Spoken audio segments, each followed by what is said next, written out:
Bonjour, soyez les bienvenus dans la semaine de l'écho. Un détroit d'Ormuz paralysé, des terminaux frappés, des tankers sous le feu. Au Moyen-Orient, la guerre du pétrole fait rage. Le baril s'envole bien au-delà des $100. Le déblocage exceptionnel des réserves stratégiques décidé par l'Agence internationale de l'énergie ne parvient pas à calmer la fièvre des marchés. Entre menaces iraniennes et grand flou côté américain, une guerre d'usure semble se profiler. Jusqu'où peut-elle aller? Quelles conséquences sur le commerce et l'économie mondiale? Flambée des prix, ralentissement économique, à quoi faut-il s'attendre? Ce nouveau choc pétrolier peut-il accélérer la transition énergétique? Eh bien, pour répondre à toutes ces questions, j'ai le plaisir... Guerre au Moyen-Orient, l'économie mondiale prise en otage. Et si une guerre à des milliers de kilomètres de chez vous décidait du prix de votre carburant, de votre nourriture, et même de votre emploi? Aujourd'hui, le Moyen-Orient est une nouvelle fois au cœur des tensions mondiales. Mais cette guerre n'est pas seulement militaire, elle est économique.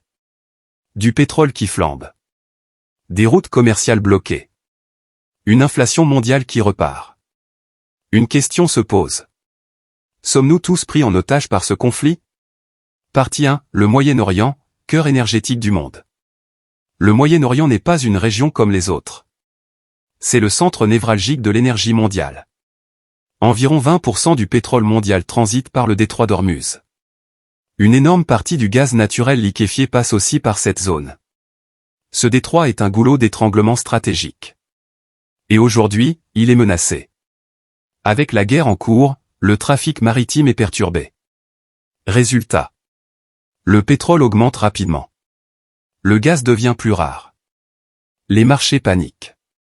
En mars 2026, les prix du pétrole ont bondi de plus de 10% en quelques jours. Et certains analystes parlent même d'un retour du baril à $100 ou plus. Partie 2, le choc pétrolier mondial. Quand le pétrole augmente, tout augmente. Transport. Production industrielle. Alimentation. C'est un effet domino mondial. Exemple concret. Les prix du carburant peuvent grimper jusqu'à plus 30% dans certains pays. Le gaz en Europe a presque doublé en quelques jours. Pourquoi? Parce que notre économie dépend encore massivement des énergies fossiles. Même l'agriculture dépend du pétrole. Engrais. Transport. Machines. Résultat. Hausse des prix alimentaires. Risque de crise alimentaire mondiale. Partie 3, le commerce mondial bloqué. La guerre ne bloque pas seulement le pétrole. Elle perturbe aussi les routes commerciales mondiales. Le canal de Suez représente environ 12% du commerce maritime mondial. Mais avec les tensions, des navires évitent la zone. Les délais explosent. Les coûts de transport augmentent. Les grandes compagnies maritimes ont même suspendu certains passages. Conséquences.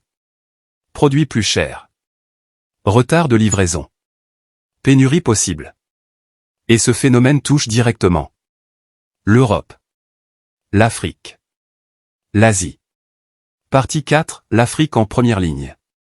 Même loin du conflit, l'Afrique est fortement impactée. Pourquoi? Parce que de nombreux pays africains importent leur carburant, dépendent des prix internationaux. Résultat. Inflation. Baisse du pouvoir d'achat. Pression sur les budgets publics. Une fermeture du détroit d'Ormuz provoquerait une flambée immédiate des prix en Afrique. Et cela pourrait ralentir la croissance, augmenter la pauvreté, créer des tensions sociales. Partie 5, vers une crise économique mondiale? Les économistes sont inquiets. Pourquoi? Parce que cette guerre coche toutes les cases d'une crise. Inflation. Hausse de l'énergie. Blocage du commerce. Incertitude géopolitique. Certains parlent du plus grand choc énergétique depuis les années 1970. Et le danger est clair. Ralentissement économique.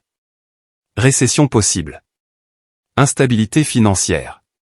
Partie 6, un monde trop dépendant. Cette crise révèle une réalité. Le monde est encore extrêmement dépendant du Moyen-Orient. Quelques points clés. Le pétrole reste central. Les routes maritimes sont fragiles. Les alternatives sont encore insuffisantes. Une simple guerre régionale peut déséquilibrer toute l'économie mondiale. Conclusion.